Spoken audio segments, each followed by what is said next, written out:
Okay. I'm sorry. Hello, everyone, and welcome to Mental Health Monday again. For any of you that haven't joined me before, my name is Soraya Rose, and I do Mental Health Monday and other things. But I do Mental Health Monday every Monday. And you are? Yeah, I'm on Twitch as Locke Erickson. I'm Soraya's, I'd like to think, better half. Yeah, no, it is not better half. It's other half. And you stream gaming with me quite a lot. Yeah. We did Okay. makeup. Yes, we did our makeup stream earlier, which is why I look like this. I don't think it went too badly. That was nerve-wracking. Yeah. I swear, I was like, I poked you in the eye. Several times. Yeah, more than once. But yeah, I think it went well. Yeah, it went okay. But today we are talking about depression, anxiety, and their effects on your daily life. We're mainly going to be focusing on lack of motivation, feelings of listlessness, uselessness, and not knowing what to do with yourself. A lot of people mistake depression for laziness and lack of motivation plays a heavy role in that, because it's not just the whole, looking sad, crying all the time, that kind of thing, which has been presented as quite a lot throughout the years. However, lack of motivation is one of the key signs of the initial stages of depression, the beginnings of sort of feeling bad about yourself, feeling like your life isn't necessarily worth all that much, and that kind of thing, can often start out as not wanting to get out of bed or not wanting to go to work that day, not having done the housework for a week, basic daily things that don't get done because, again, it's that lack of motivation, and I'm sure everyone has felt like this at some point. But it can massively affect the relationships around you because you get this kind of negative feedback, such as, you're being lazy and all this kind of thing. Yeah, don't get me wrong. I don't think that the lack of motivation should be confused with a disinterest in the subject. So if something's changed at work and suddenly you don't want to go to work, and it's like, well, I don't want to do it. I'm not happy there. That's something different, and it's something where you sit there and go, okay, well, is it something that I can change? But the lack of motivation, especially for myself now that I've finished university, is a thing of I don't want to do anything. Just I will spend 4 hours in the bath because I can't be bothered to get out, or I'm gonna. That is true. That was a little close for home, didn't it? A little bit. Yeah, or like I'm just gonna sit here and put a YouTube video on in the morning, and I'm gonna let YouTube go down the rabbit hole because, it's a complete apathy and disinterest in the world that I think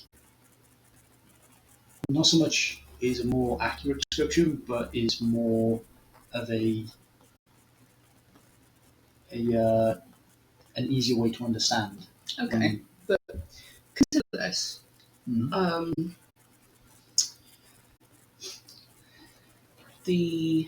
What is it called? Is it Buridan's donkey? Not a clue. No? Okay. Not a clue what you're talking about. Okay, well, it was years ago. It is featured in an episode of Big Bang Theory. Okay. And I have researched this. It is true. It does divulge from earlier theories, that kind of thing, and it kind of pinpoints into this. Basically, you have too much choice, therefore you cannot make one. Or you have equal desire for the same choice, therefore you're unable to make it. Yeah. Let's move the mic slightly. See whether or not we can keep it out of frame. Is that any better? Hoping it's better at least. But yeah, it's you put a donkey that's both starving and thirsty between equal distance between food and water. Oh, Can't make a decision, so it just stays there and does nothing. yeah. I think I remember that one. It's kind of the same with a lot of people who, especially you, for like finishing university, you you don't know what to do with yourself. You had a routine, you got up every day, and you went to uni and you did this work, and you had people give you work to do. yeah. Now that is solely on you, and you have all of this stuff available to you, and you can't pick between the two or any of the options because they're all equally desired, even if that desire level's quite low.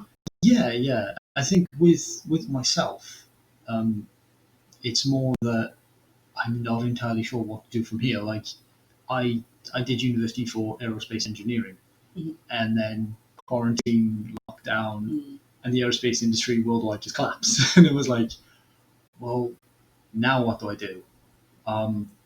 The paradox of choice. Yeah, exactly. It is something that I think an awful lot of people can get around by having very short-term goals and break something down and go, okay, you know what? I've got to do the dishes, right? Okay, first thing I've got to do is get out of bed. That's all I've got to do is roll over and just break it down so that it is ridiculously simple that you can sit there and go, do you know what? Yeah, I can do that. I'm like, right, okay, so now I can, well, yeah, I can just do this next thing. And you're just constantly leapfrogging in the same way you sort of level up in a game. It's the reason why gaming is becoming addictive. It gives you a sense of fulfillment at the same time. Mm. And it should It's help. also the fact that it presents challenges to you. Even if you have to run around and go and find them, you know that eventually the game will present you with something to do. Yeah. And yeah, I was just thinking that's a lot. The donkey example, though, has a fault in that it cannot prioritize which is more important. Water is more important for survival, so the choice is simple. So, are you suggesting that the frozen behavior of inaction is from lack of prioritization? I would say that that assumption is based on a false premise. More That's so, very true. more so because if you take a look at, for example, the Norwegians in traditional Norsemen, as described by the 8th century Arab traveller, he actually said that, you know, they deal very well with the cold, they can deal very well with starvation, but they can't handle thirst. It's something that they prioritize. Is where if you go to places like what was Arabia, it was pretty much opposite. They did very well without water. They did very well in the heat, and it's more so the animalistic side of it. With a donkey, I'm not entirely sure which it prioritizes, to be honest with you.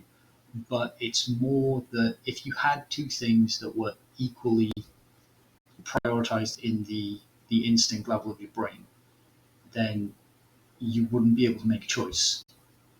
Yeah, it's need decides essentially. So if you need both things, then you sit there and go, well, which do I go first? Because you'll be screaming for both. I suppose as humans, we have that sentience to make the decision if we pick one and then the other. But I suppose as speaking from a primal brain point of view, I'm not sure that would necessarily be an option available to it. Yeah, because you do have the higher brain function to sort of go, okay, I can overcome this. And it's the reason why some people can sit there and go, I'm going to go on hunger strike and then starve to death.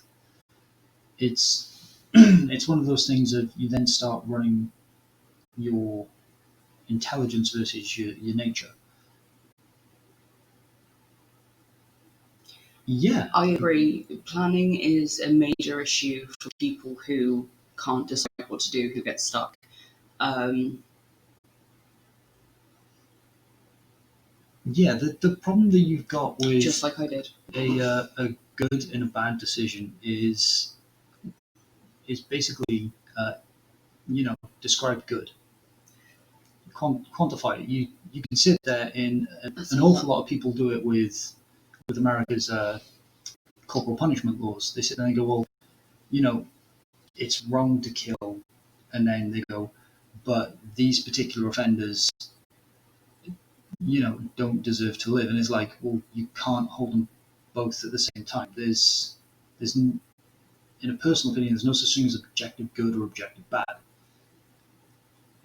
With a two-choice philosophy, it would, in my personal opinion, either be, do I do this or do I not? That's it. Do it or don't do it. I agree, but I mean, going back to the planning side of it, I Mm. think um, using past experience as an example is doing the housework. Yeah. Now, doing the housework sounds super simple, but it's so not because doing the housework includes about 6 or 7 different things. Yeah, it's And you go, something. well, where do I start? Which do I do first? And it's sort of a lot of the time I ended up, going, oh, it doesn't matter, just pick one. And then I think, well, I go through it and I start cleaning and I start doing this, that, and the other. And then I get to this part where I go, see, if I would have cleaned this first, then doing Mm. this part would have made it a lot easier. And it's having that whole planning and working it out and kind of that thing. I mean, I know that's a very specific example, but I mean, applying it to a generalization, yeah, planning's hard. I struggle with impulse control, so I do things as and when I feel like it. So planning's really hard for me. um, and it's just sort of, oh my god, my brain's gone again. You're trying to read the chat and talk at the same time, aren't you? I do it all the time. I'm trying to use my proper voice and not let my accent out because it sounds really bad. You're fine. You're fine. Yeah, it's the same with in a way the same as working out. A bad workout is better than no workout. Doing something is better than nothing. Yeah. But it's getting to the point where you can sit there and go, oh, just climb Everest. I think that's all you got to do is just climb Everest. And it's like, well, When you put it like that, it sounds so simple. yeah, when you do that, it sounds really easy. And then it's like, right, okay, so just do a little bit.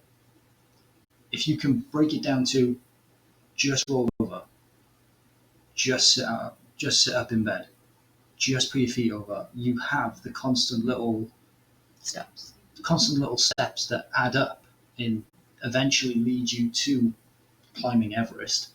But each one of those little victories, a little endorphin release, it's something that will, I'm not going to say help and cure depression, because that isn't going to happen. But it's something that will help stave off. It's the same reason why most people who are depressed play video games. They sit there, they go, level up. Oh, look, I have done something. I'm productive. I always come back to that age-old question of, but why? What's the point? It's like I could sit in bed for 8 hours, or I could get up and do the housework. But what's the point? And it's really hard for me to answer that question sometimes. Yeah, yeah. I've massively struggled with depression in the past. I ended up at a point where I disassociated uh, quite severely. A friend of mine took me out, and I have maybe 20 minutes of memory for it. We were out for about 3 days. Like, just consistently, I stayed at his, and it was just, I have him sort of coming to the house, me at a beach, drinking, I'm pretty sure it was a Sprite. I'm in bed. Like, that is my entire 3 days. It's just gone. And it's like, what what the hell? Like that was terrifying.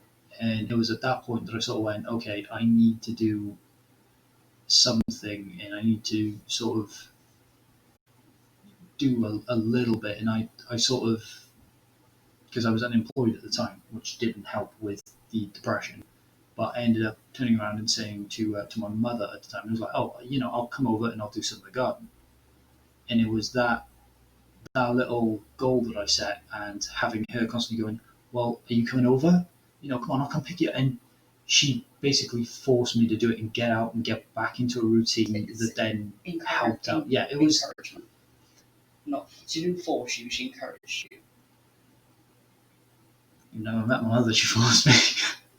But no, it was that thing that she sort of broke through the disassociation. She broke through the cycle, and she got me set into a routine where it became a habit of, right, okay, I get up, I just do this, and even when I didn't have to do anything, I was still up. And it was like, do you know what? That's more than I was doing last week. That's a little victory. And then it was like, well, I can move on and I can do something else, and I can build and build and build and build. And eventually, it just sort of snowballed until I wouldn't say I was better, but I was more functional. To be honest, I don't think I've ever got over the depression, which I know is quite strange considering, I've just finished university, that sort of thing. But, it's you don't have to cure depression. And I know this is going to be controversial, but you have to get to a point where it doesn't completely take over your life. Is, for all intents and purposes, is a long-term health condition. If it's easier to think of it that way. Think of it like becoming disabled. You sit there, you go, okay, I'm going to adapt to this. I'm not going to let it hold me back. I'm going to do what I can. I'm going to adjust in the way that I can still do the things that I enjoy, just within the frame that this thing has set for me now. At least that's the way I thought about it anyway.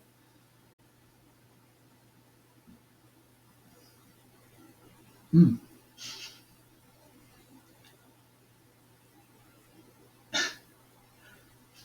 There is no free will. We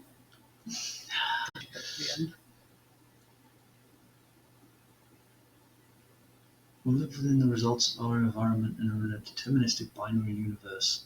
So I take it you don't subscribe to the multiverse theory. Which even then, the multiverse theory states that everything is predetermined anyway.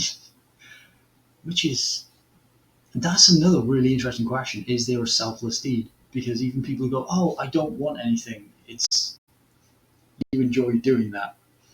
Like, you still get something out of it. That's not selfless. Oh, but that's going down the philosophy rabbit hole, man. That's a different kettle of fish altogether. Um,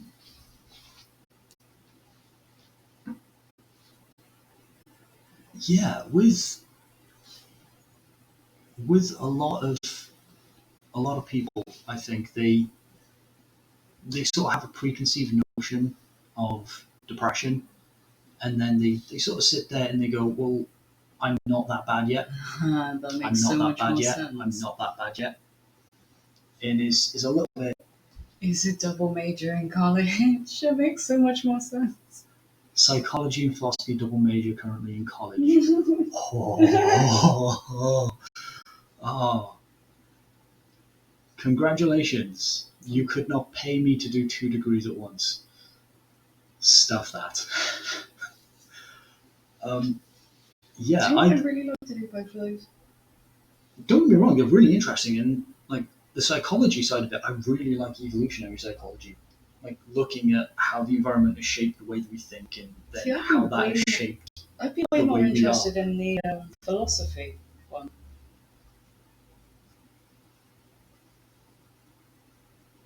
I know that refers to your GPA. I just have no idea what that actually means because I'm British. I'm pretty sure the highest GPA is a 4. 4.0. Yeah, so that's really good. So, damn. Yeah. Oh, nice, man.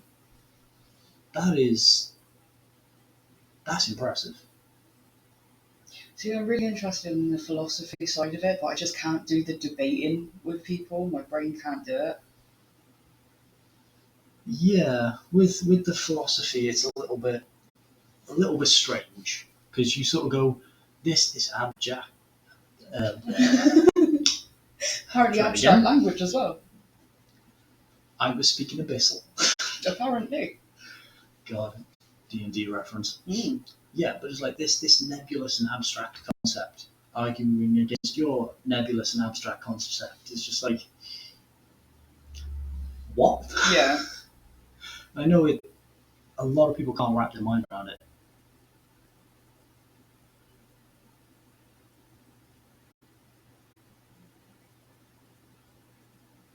Ooh, Okay. that would be very interesting.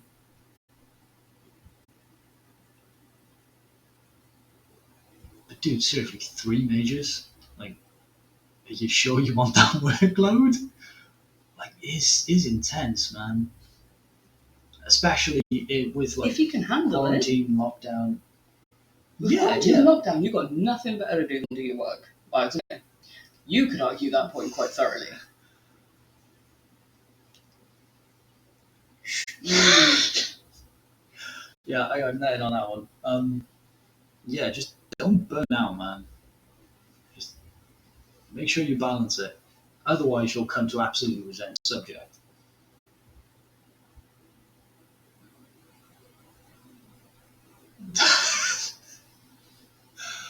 Oh, you're not wrong, but you're really not right.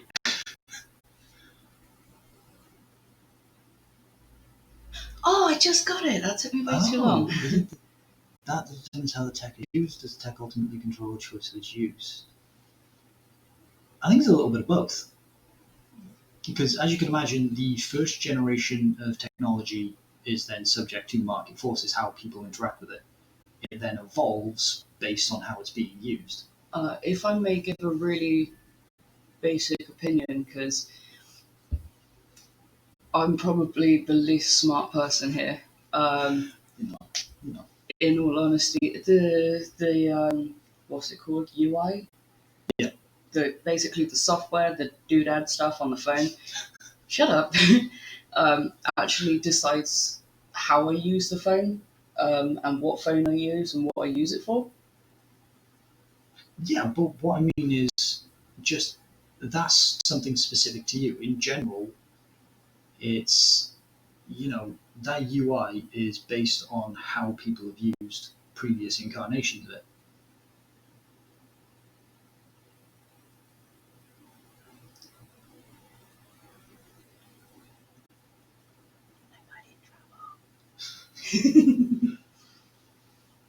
You're fine. You're fine. No, with yeah, I think with technology especially, and especially for things that have a lot of human interaction, it then goes down to how we use it informs its next form, and it goes through essentially Yeah, an but evolution cycle. that's talking about the evolution of technology, not the actual use of the tech itself. But Surely that's how the it's thing, though. yeah, but surely how it's designed, what it does, and how it works determines who, what, and how they use it. Well, if Who we uses it, what they use it for, and how they use it. if we take the phone for example, you had it originally. Okay, it's to make calls, and then it got with a little screen on it because now it can store some numbers because people were remembering stuff, and it was like, okay, well, this is slightly better. If you want to just store somebody's number in it for really quick, then you can do it. And then more people started using that feature. They expanded it. Like with texting and stuff like that, it's like, okay, that came along, and if you recall, it was actually used as a line testing service for the engineers. When they fixed a phone, they'd send a text off. Yeah, no, I know. But again, you're talking about the evolution of technology. I'm talking about like someone gives you the latest iPad. Okay, but I'm What it talking is, about how it works, and what it's supposed to do will determine who uses it, how they use it, and when they use it, what they use it for, surely. not really because the iPad is based on old paper laptops. It's based on other technology we've had. And? It's an evolution that then. Yeah, I can see how this is going to get convoluted. No, because you're including something that's entirely irrelevant. I'm talking about, like, you don't know about the past history, you don't care where it evolved from. You're trying to determine who this is going to be used by, what it does, and who it's meant for, blah, blah, blah. Surely what it does and all of that determines who is going to use it within the general population, and how they're going to use it, and what they're going to use it for. Doesn't matter where it came from. Kind of does. No, it doesn't. Talking about advertising your product, for example, doesn't matter where it came from. What matters is what it does now, and who you're trying to target it at. Who's going to use it? Who's going to use it informs on what they're going to use it for. Is determined by the BlackBerry- way the product and the software works. We'll take BlackBerry for example. They designed the phones with the actual type keyboard and the scroll thing back in the early 2000s because an awful lot of business people were using it, and those were the features that they wanted, and those were the features that they like. Yeah. You took a very general product and then you specialized it, and that's how you end up with multiple versions of the same thing. Okay, so take the iPhone, the original iPhone. Yes. There was no customer input on that whatsoever because no one knew about it, no one knew what it did. Yeah. But that was based on a phone. That was based on a phone that then evolved from the old sort of like normal phones. Yeah, but it had to include massive feature updates and new technology that no one had really seen before or used before. Because you remember when it came out, it absolutely blew up. Yeah. But again, some of those features. What the phone was able to do, what the phone offered to you in regards of its specs, what it's able to run, download, all that kind of shit. Sorry. Is, will determine how the person uses the phone. Apple sucks. I've used both iPhone and Android, so. But that's my point. When you then have the iPhone 2, did they remove any features? But why does that matter? I'm literally talking about the software inside the phone. I'm not talking about the next product on the line. I'm talking about the software that's in that particular phone right then will determine how a person uses the phone. You can't alter the base software of a phone to make it do what you want. Yeah, you Don't. That's how software works. Customers who buy the phone cannot open up the phone and screw with the phone. They can, they're just not supposed to. Okay. No, I'm being purposely facetious here. You're being annoying. Yes and no. But take for example when Apple removed the headphone jack. That was hilarious. But that's the thing. The product design part of it is now it going through evolution. How people use the phone now changes based on how people used it before. That's like turning around saying it doesn't matter how you walk as long as your kid walks. That you have no input on how a child does something, and you really do. Essentially, you are a parent to this technology. And how you use that technology will then determine how that technology changes. Like Xbox and PlayStation. You literally just said that how people use technology, never mind. Yeah. We're getting off topic here because it was supposed to be about depression. It's just not a technology stream. But we should really do a technology stream now. Apparently we should, yeah. Yeah, I feel like Ralph Wiggum. I'm in danger. Ooh. That's what I felt like when you did my makeup. It's one of those subjects that you sort of start arguing philosophical points, because then it's like, okay, well, does technology undergo evolution? Well, yes, it does. Okay. But then does that constitute it as being, essentially similar to a living organism, because living organisms go through evolution across generations, same with technology. And especially if you start debating this with religious people, it then goes, well, no, because you designed that technology. So, okay, but God designed you. Does that mean you're not a living organism? Living organisms You can sort of mutate. see. Living organisms mutate and evolve on their own without, specific creation or mutation, like input from another Okay, being, whereas technology is solely created by. okay, then I have a counter argument to you. Oh dear. Marketing algorithms. They change based on how you've used it. They then change themselves. So would you consider that a form of evolution? If it's teaching itself and it's learning on its own, yes. If you are building a new phone to sell a new product, no. Because they are two different things. One is designed to be used and updated by its creator. One is designed to update and evolve itself. It is a learning.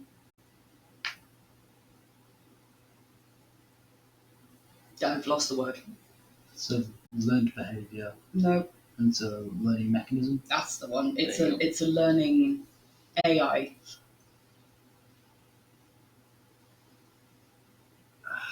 I would argue a point with that, but let's keep that for a different stream. I'm struggling to hold it back.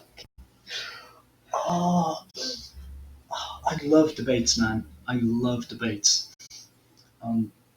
I get extremely passionate in debates. That's why I try not to do you know- debate with do you know people. what, though? That's why I like debates. It's something that you can really get your teeth into, and you can just. It's one of the very few things these days that you can actually get excited and really All right. into about We it. will do a technology stream. Absolutely, and we will bring back this discussion then. Yes. Because I have a counter argument for that immediately. And I Yeah, wanna go discussion for over debate. Yeah. that. Yeah. It's not so much a I'm right, you're wrong. Yeah. It's more consider it from this point of view. And don't get me wrong, I can see how you're right. Absolutely. But at the same time, I want you to consider it from the other point of view and see that, in fact, it's yin and yang. One I know, influences the just- other that is continuously influencing the other. You sort of I just can get a little stuck on my opinion. If Yeah. I don't think someone gets it, I can get a little trust me. tunnel visioned. I've been there. when you end up with like a 3-hour discussion that is essentially you talking at someone, and they go, yeah, I know that I'm agreeing with you. I just said it slightly differently, and you go, okay. Yeah, no, I am definitely gonna be keeping. Can't believe you actually did it. To be fair, you were, as far as they've seen, you did this earlier. You were like, I didn't mean to. That was because I was like, you don't get it. no. I wasn't actually going to punch you. No. It probably looked like it. Hello, Ghost. Nice to see you. Hi. Yes. Danger Zone. It's a good song. No, I want to watch. Archer. No, Top Gun, obviously. Oh. Archer, no, that's later. Oh, I've had my roundhouse kick me in the head. That was interesting. We both used to do kickboxing. We were having a bit of a sparring match, and she used to sort of roundhouse above my head. Obviously, me being 12, I'd grown, and my mum's foot just connected there, and I went down. No, boyfriend and girlfriend at the moment. Ah, Wifey and husband. that's cute. You're giving her ideas.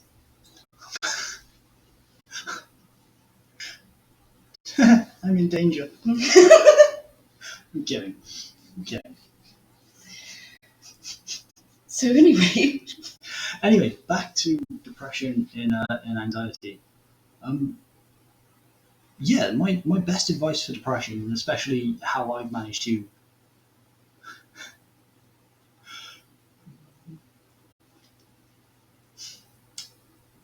stop ganging up on me, please. Please. Yeah, my best advice when it comes to depression is just take it a little bit at a time. It is very much a small victory sort of thing. Do a lot like James Me Nothing said earlier. 1% is better than nothing. Just go for your little mini victory. Just roll over in bed. When you don't feel like moving, just do the little something that you can feel like you can force yourself to do. Mm. And then the next day you can go, well, I can do a little bit more. Because, although you may have just gone, you can now go, like it's not that much, but it still feels like a victory. You give yourself a goal, you set it. I know there's the same thing that people who work out and do bodybuilding do. They go, okay, I'm going to do 10 reps. And then they hit 10 reps and they go, yes, I've got it. And the next day they go, okay, I'm going to go for 11. And they go, right, okay, let's go and just keep going and just more and more and more ever so slowly. And it gives you that little pick me up to sort of keep you interested as well. Yeah, to be honest, I want to say that I'm not surprised that it was actors. I've dated an actor before, and they're very extroverted. They like people seeing them. They like being in the public eye. And I know with an awful lot of lockdown, it's really starting to dawn on people just how important mental health is. Mm. And it's like, complete sadness, lockdown and quarantine essentially just didn't affect us. We actually now spent longer outside because we have to queue for shops. That's about it. We go into, say, Tesco or Asda, or if you're American, Walmart. Target. Walmart. Yeah. Well, Asda is actually owned by Walmart, unfortunately. But yeah, we'd avoid people anyway because we just don't like people. And I think with the internet, people can say things that are extremely hurtful and they don't realize it as much. I know for me that I can type anything, not anything, but it won't have the same effect on me as it would if I said it out loud.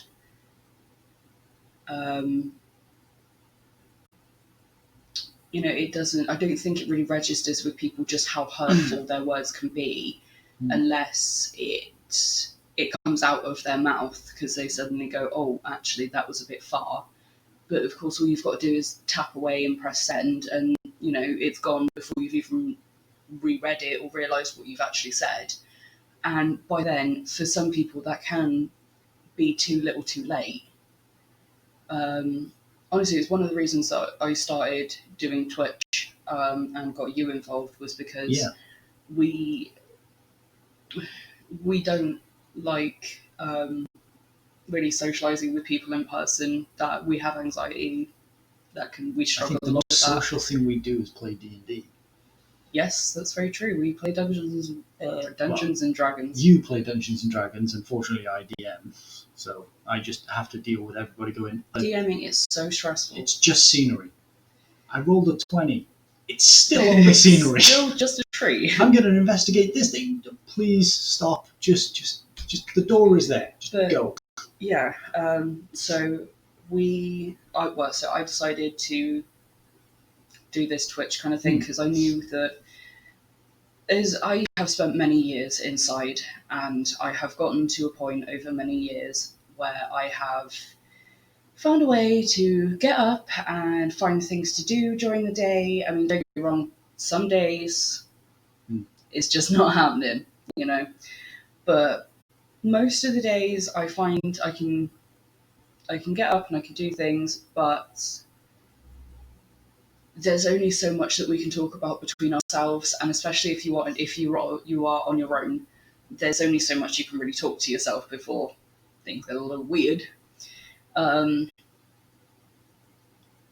so yeah, just have I initially started this to try and reach out to those people who were living on their own, who did need that connection and socialization. Just even if they weren't getting out the house, they were, still connecting with other people and discussing things and that kind of thing. But I think that's what expecting social media to become, just a way to sort of keep in contact with people that you wouldn't be able to see in person. it's what it was supposed to be, Yeah, in all honesty. But the same as anything with good intentions, it got corrupted, in my personal opinion. I'm pretty sure my phone just went off. Sorry. Yes, it did. Just a little reminder from university. Sorry. But yeah, it sort of got corrupted by people's desire to look better. Everyone wants a one up in the world, but it's one of those things where you sit there and go, 90% of what you see on social media is fake as hell. Like I've seen friends who are there going, "Yeah, look, I just bought a Lamborghini," and it's like, "No, I live around the corner from you. You haven't. You rented a Lamborghini. You took some photos. Like, why bother lying? Like money, like you just dropped $2,000 on renting that thing. Like you could have gone out, got yourself like brand new shoes or something. Something you can sit there and go, it's not much, but it's mine." And I think an awful lot of people want to be, they want to be the top dog, and it's like, well, don't compare yourself to that at all. And I know a lot of people say it, but it's one of those things where you really have to take that one to heart. Don't, and like you say, avoiding people. I get that, especially living in a city. Like I grew up in the capital, in Wales, and it was just everyone there, just constantly in your face. Just you couldn't go anywhere without there always being people around you. And in the end, it was just like, I just want to be left alone to just sit in silence. And I think a lot of people, and especially if you are having depression, sort of look at either visiting some family or friends further away and more into the country, um, or look at more connecting with nature again. Because I've noticed that helps a lot as well. Sort of like just stripping things out of your life that don't really mean anything, don't really have any benefit to you, and just going, do you know what? I'm just going to start again from nothing. I'm absolutely just going to. Well, we've actually got a friend who lives out of a backpack, Mm. and I mean that quite literally. Like he spent the past 3, 4 weeks, I think, in a field. Just he lives in a field. Like, okay, I'm still confused on exactly how that works. He's been doing it for years. Yeah, I'm pretty sure he's got a tent. I'm 99.9% sure. That just raises more questions. But yeah, look at getting back in touch with nature. I know, especially for myself as well.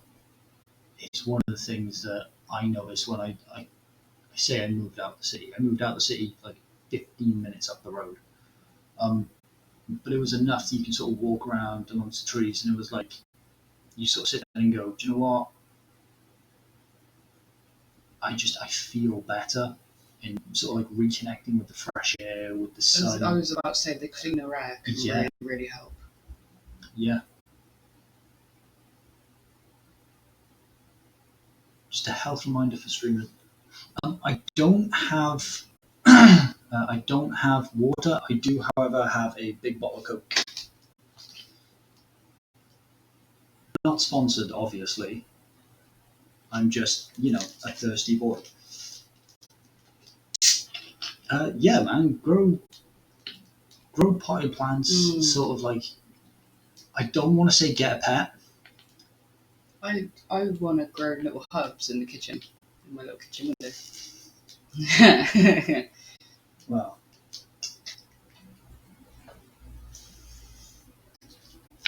ah, yeah, feed some birds. Sort of like even Birds scare me. well, even going around to somebody who like if you've got a neighbour that's got a dog, just sit there and go, hey, bit of a weird question. Can I walk your dog? Oh, Like, dogs, honestly, I love them. yeah, feed some dogs, pet a stray cat, just find a way of reconnecting yourself and realizing, and I don't just mean like on a cerebral level, but more so where you sit and you can actually feel it itself. That you are part of nature. The way that we live at the moment is don't eat dish soap. Do not eat dish. I saw that one pop up out the corner of my eye. Don't do that. It's as bad as Tide Pods. It will probably kill you. Don't do it. But Okay. yeah, sort of get to a point where you really understand that you are natural. The way we live isn't. An awful lot of things that we do, and especially the rat race as well, it will just kill you. It will drive you into an early grave, man. Do you know what I would love to do off grid? Yeah, yeah. There's. I'm not gonna lie. If you're part of the millennial generation, which is now like in their 30s or late 20s, it's like chances are you're probably never gonna own a house unless you inherit it, just because of the fact that not that we got screwed, but we were taught with older methods that then technology very quickly replaced. It was like, oh, I've been I've been made obsolete. I'm 23. Just like, oh dear. I'm obviously not 23. God, I'm almost 30 now. I'm Oh not far God, I'm behind you. almost 30.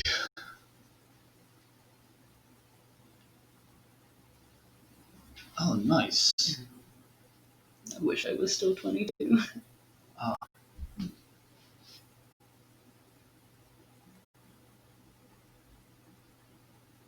yeah, yeah.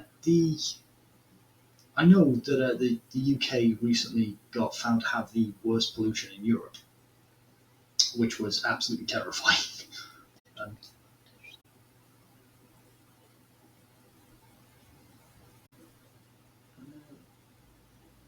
I think that might be dish soap. I really hope it's not dish soap. I don't want the chat to devolve into talking about different dish soap flavors. No, we're talking about why you shouldn't eat dish soap. Oh, Because it will slowly kill ooh, yeah. you. Obviously. Clearly. I mean, just the viscosity of it alone would stop it from being able to be thrown up, and then it'll settle in your lungs and cause an incredibly bad case of pneumonia. Okay. The joys of having a parent who did forensics.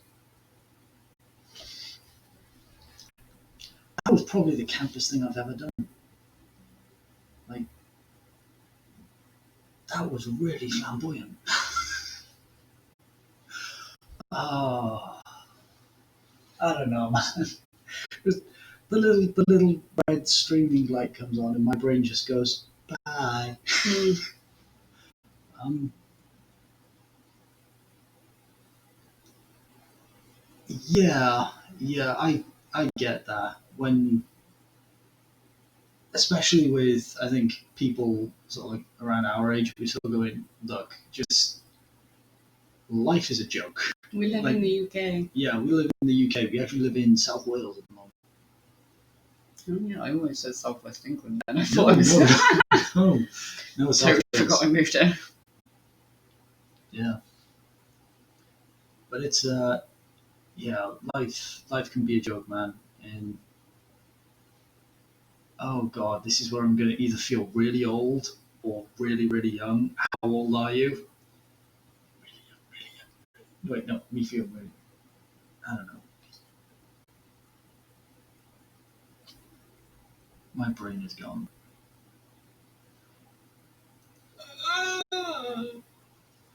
Oh god, I feel so old, so old. Oh, 16, I'm feeling hella old. I'm almost 30. Oh, Jesus. Yeah, but please don't. Please don't. No, Please do. I've noticed as well with people around your age and especially a little bit older, um, they've embraced the absurdity.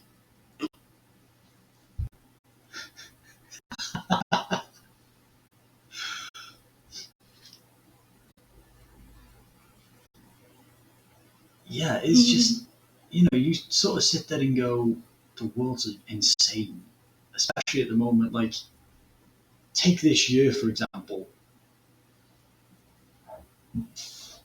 Sorry, shouldn't have drank Coke. Yeah, but like take this year for example. The country was on fire. Then we almost had a war. Then at one point the US went, yes, there are UFOs, and everyone just went, do you know what? Not the weirdest thing that happened.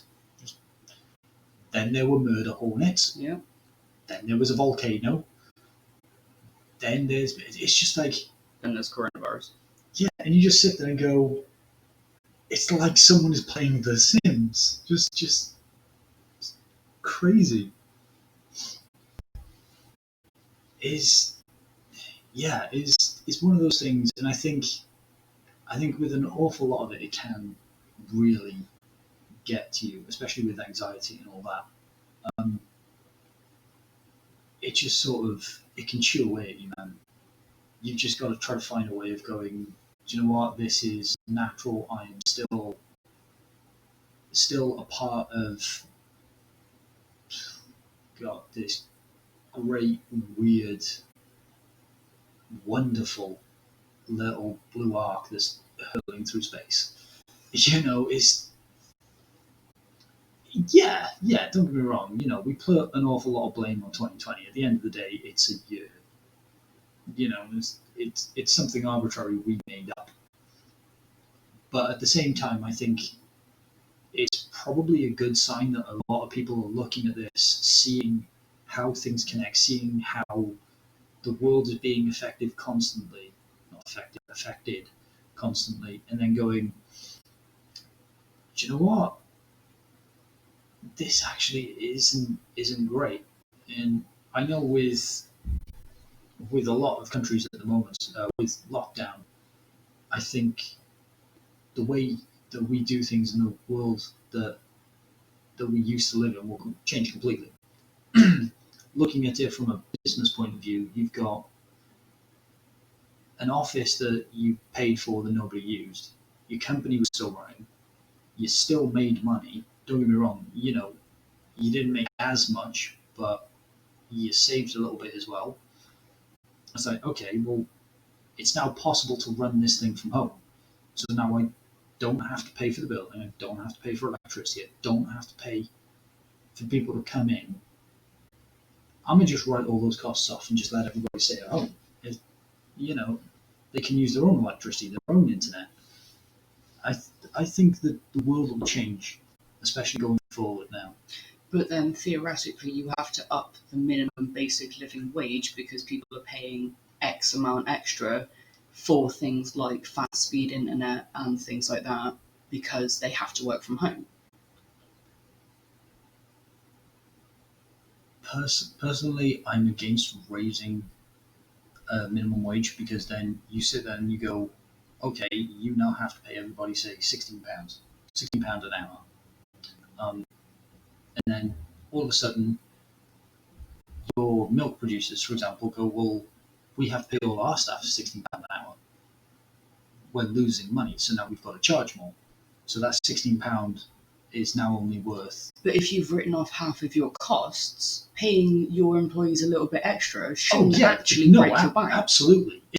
If you choose to That's become a stay-at-home thing, that's my point. If the I thought you just meant like no. I meant like if the business writes off half of its costs by letting everyone work from home, then they need to up the wage that they pay them because they're having to spend X amount extra on, like I said, high-speed internet, decent laptops, programs that you have to buy, and the Microsoft package and that kind of thing that you would necessarily get just on the standard work company computer. That, or I'd say reduce the price of things. The logistics of what?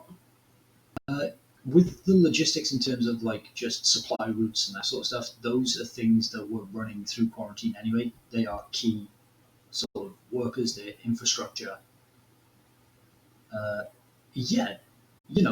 With an awful lot of IT companies as well. Take in London, there's a Barclays building that's like 40 floors high. It's just full of offices. I've been in there.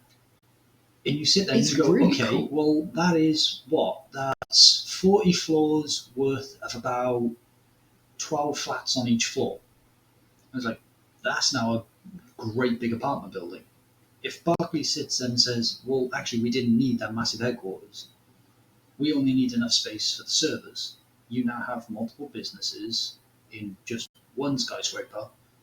And even then, it may not even need to be a skyscraper. There are loads of different companies that operate from within that tower, right? Yes, but my point is, an awful lot of those offices an awful lot of those businesses stayed open. No, I know, but you'd have to agree with all of the companies that you'd clear out the building and all the employees would work from home. Work from home. Okay. Yeah, no, I'm talking like, I wouldn't say mandate it, but from a business point of view, you can see why if you were profitable, you wouldn't go back. I think from like an office environment standpoint on business, it's we have offices for the sake of having offices because that's what we've always done. No, I get the way that it used to be before we had the internet, before we had computers. It was a centralized system where you could trade information. Like I said, we have them now because we had them before.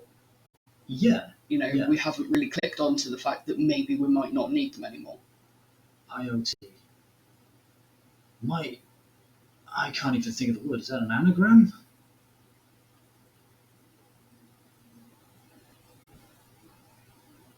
IoT. I can't think of what IoT means. I can't. Inter-office trading? Oh, interesting.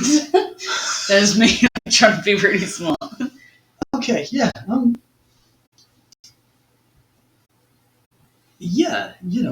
It'll be interesting to see how that affects the mental health of some of the workers, and especially for things like childcare. If you can sit there and go, okay, well, I just need this report done. It's like, okay, it'll be with you tomorrow. If I do that at 4 a.m, because I've just put the baby down after a night feed, that makes absolutely no difference now. Mm-hmm. I don't have to go to the office. You don't really need to do overtime, and then it sort of opens things up to, okay, well, it's flexible work hours. It's better than flexible work hours. It is absolutely. It's flexible location. You wouldn't even need to be in the same country as your business anymore. Because think about it, you could do this sat on a beach in the Bahamas somewhere. Yeah, it's still flexible work hours though, because working hours shouldn't or necessarily be determined by location. It's literally when you are doing work. Be that at home, at the office, on the bus, in space, for all I care. Okay, yeah. No, yeah. Yeah? Yeah. Okay. Yeah, but with the anxiety, I know an awful lot of people. And I actually had my first panic attack. Good God, back about 2 years ago, with an ex. We were sort of messing about and just, I don't know, it got really real, really quick, and just my heart was racing. I was sweating. It just adrenaline bursting through my system, and it was like, this isn't a nice thing. I just stay. I just need to be left alone. It's like I just need to just be here a second. Kind of like when you see Bring Him to the Greek, and he's there going, I'm freaking out, I'm freaking out, I'm freaking out. Don't worry, just stroke the wall. Never seen that film. Oh, it's a great film. You gotta watch it. It is funny as hell. But it's it's that obsession. I think especially guys will relate more to anxiety, because I thought about it. Yeah, I'm fine now. It was sort of something that happened, and it hasn't repeated itself. Weirdly enough, and just sort of. Also, don't call me sir. Oh, I was wondering how long it would take you to see it. Oh, that was Oh. hilarious. Don't you found a grey in my hair the other day, and I almost cried. I've been going grey since I was 16, and he freaked out, and he's nearly 30. Joe started going grey, what, at 12? Oh, no, that sucks. He dyes his hair brown, but like if he doesn't dye his hair, he's almost entirely grey. But it's not even grey though. It's like bright white. He looks like an anime character. It's funny as hell. But yeah, no. No, but if you can think of, I'm pretty sure it's to do with Sir being a sign of respect. Yeah, it's to do with being an authority figure. That, especially if you grew up with an understanding or related to somebody who was raised in like the 70s and the 80s, that was generally people who were much older than you. Yeah, it's also quite commonly connotated to a distinguished gentleman, which is usually of the older age. Yeah, anxiety can be basically compared to when you're sat at a bar, and guys will get this entirely. You look over, you see a chick, you like her, and you sit there and you go, if I go over and talk to her, her boyfriend's going to be behind me and kick the ever-loving crap out of me. And your mind goes, this will go wrong, that'll go wrong, everything will be terrible. Don't do it, just run away. And at least that's my understanding of anxiety, because I don't have what I would consider anxiety. I've just got an extreme dislike of people. Oh yeah, don't get me wrong. When you're sat in a bar, sat in a club, and you sort of sit there and you go from yeah I'm the man to whoa, and just it's like your mind is betraying you and just trying to just completely crush you. And it's when you got to shake it off and go, do you know what? Yeah, no, I'm good. I'm just going to go for it. And it's trying to get that. And I've noticed with a lot of people with anxiety, it's that magnified. Is that brain whispering in your head with a megaphone? And it's like it can very much lead to you just being a bit of a mess, really. I had a friend who was massively anxious. He had really bad anxiety and it developed into agoraphobia. He could not go out. He'd sort of be stood by the front door, wouldn't even open it, and it would just be stood there just shaking and just trying to overcome what he considered the little barrier. And in the end, it was just a case of, you have to give yourself the little victories. Yeah. in a similar way with depression, you sit there, you're okay. I'm a meter away from the door. I'm going to get a little bit closer.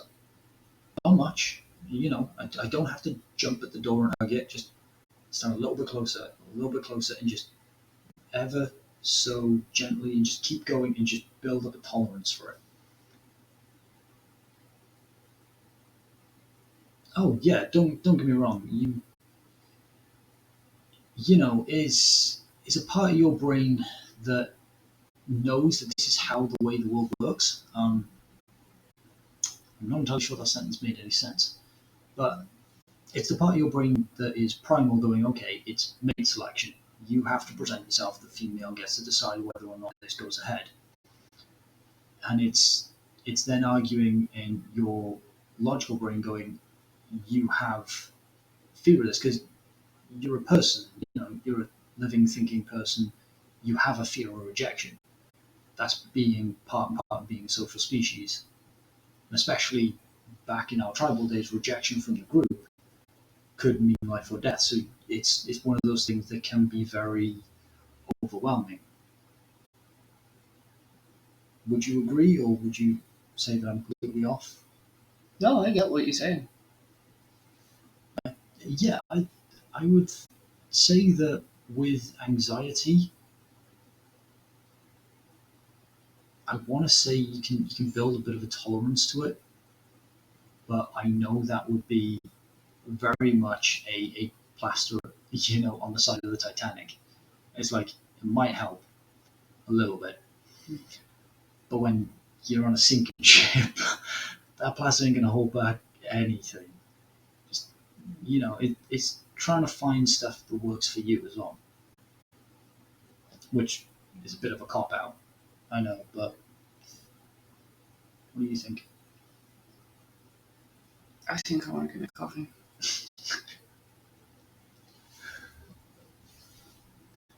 Yeah, I can see how what you'd eat could contribute to it a little bit if your diet was absolutely horrific. Um, just solely for the fact that obviously your brain runs on chemicals, that sort of thing. If you don't have the ingredients for that, you're only going to get a set sort of chemical being produced, and even then it would be by a massive amount. But I don't think it could be a main contributing factor. It would probably be one of the minor ones where it's like, okay, try this, see how you feel, and just see what works, what doesn't.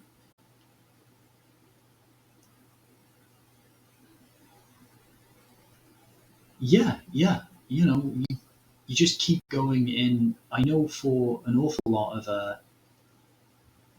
women when they experience rejection for the first time, it is crushing, and they never equate it to some of the stuff that they've then rejected themselves. So like to use the dating metaphor again, it's like when a woman gets told no by a guy, it's like it's really whoa.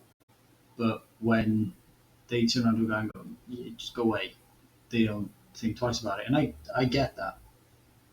Um, but yeah, you know, get back on the horse, keep doing it, and not so much get over your fear, but get comfortable with it.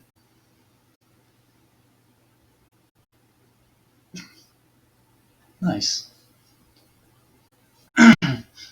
Anxiety is a response. This means you can intervene in the system function in a manner essentially redirect how your body is meant to function with it. Yeah, I'm a fan of the biofeedback loop where you associate certain emotions and certain memories with an action. So, for example, uh, if you're afraid of something, when you see it, when you feel it, you have the instant fear response. It's the same reason why you have triggers because your brain has now associated this with a particular situation, and you can sort of use it to control your own emotions in a sense. If you can think of a time when you're calm, when you're collected, when you're just at peace, and you can actually start to get an action that is repeated with a connection to that memory enough times, your brain will essentially assign it like a hotkey. Uh,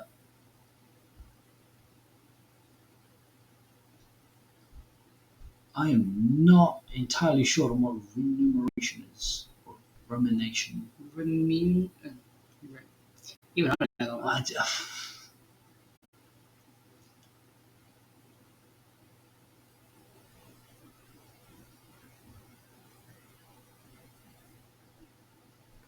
yeah, yeah, but I'm gonna be quiet. See you, dude. Yeah, she does. She does have anxiety, Me? uh, Yeah. but I'm very aware that there are times when she can explain or try to explain something. You can see it. I'm not surprised you can see it. Yeah, I know there are times when you try to explain something and your brain just sort of not so much gives up, but starts panicking. Yeah, it In, gets stuck. yeah, and you sort of sit there and it's like, I know what I want to say. I'm not entirely sure how to say it.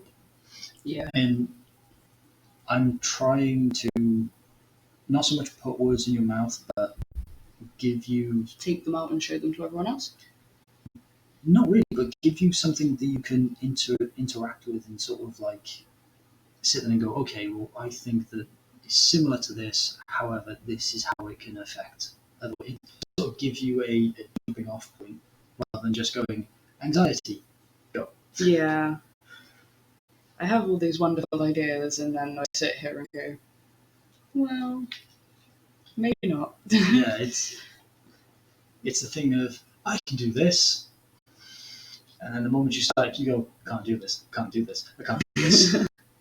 Like when you sat in an interview and you're there going, what am I doing? I'm not qualified for this position. What wonderful ideas. uh, Sorry, I'm uh, like, well, Mental Health Monday for a start. have some That squash. was supposed to. Hydration is key. Sorry, but I'm very. Thank you. Better. Much. Um, what? Yes, you were talking that you had the idea for Mental Health Monday. Yeah. Yeah, I was going to do the Mental Health Monday thing. Streaming in general makes me feel anxious, just knowing that people can see me makes me feel anxious. Um, we need to get a fan. Jesus. We actually have one. Yeah, it's in the Somewhere. kitchen. But Is it? yeah. Oh, okay. It's gonna stay there.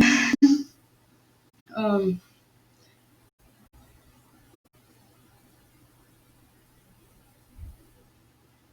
um helping people? Yeah, I know what my goal for Mental Health Monday is. Okay, go on. Personally, when I first heard the idea for Mental Health Monday, I considered it a way of discussing the real world ramifications of mental health and how it affects people in a more modern setting. Because you've got people who sit there and go, oh, social media can make you feel like you're not really doing much. And it's like, yeah, but nowadays it's more like social media is a driving point that makes you feel like you have to do more. It's the fear of being left behind. Okay. And sort of updating our understanding of conditions and how they affect us. And Okay. sort of what you can do about it really. Cool. What about you? Um I wanted to help people. I don't know, I know what it feels like to be alone and it's not nice, do you know what I mean? Yeah.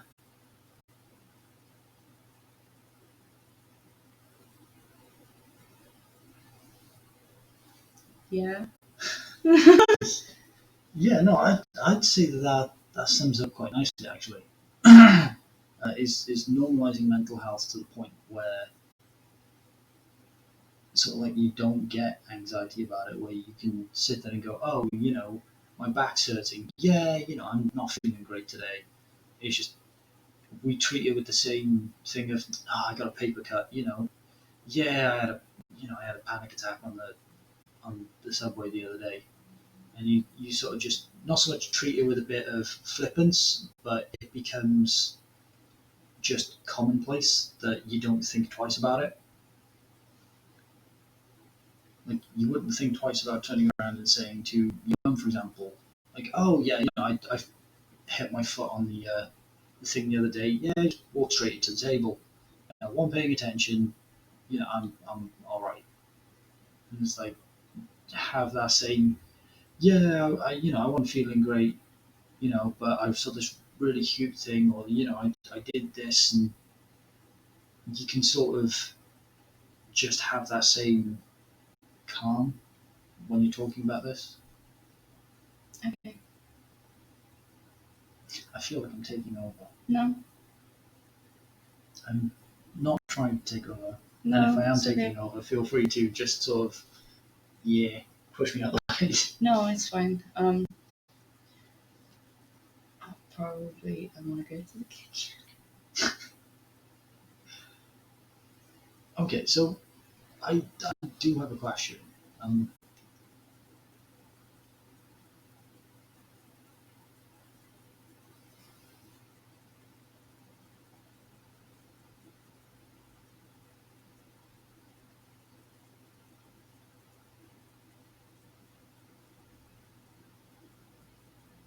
I love how I was just started reading that for do a you know minute. what? He's doing the psychologist thing. I didn't expect him to do anything else. I don't know. I thought he might hit philosophy at some point. Well, kind of already went there. I was gonna say for this subject, not really.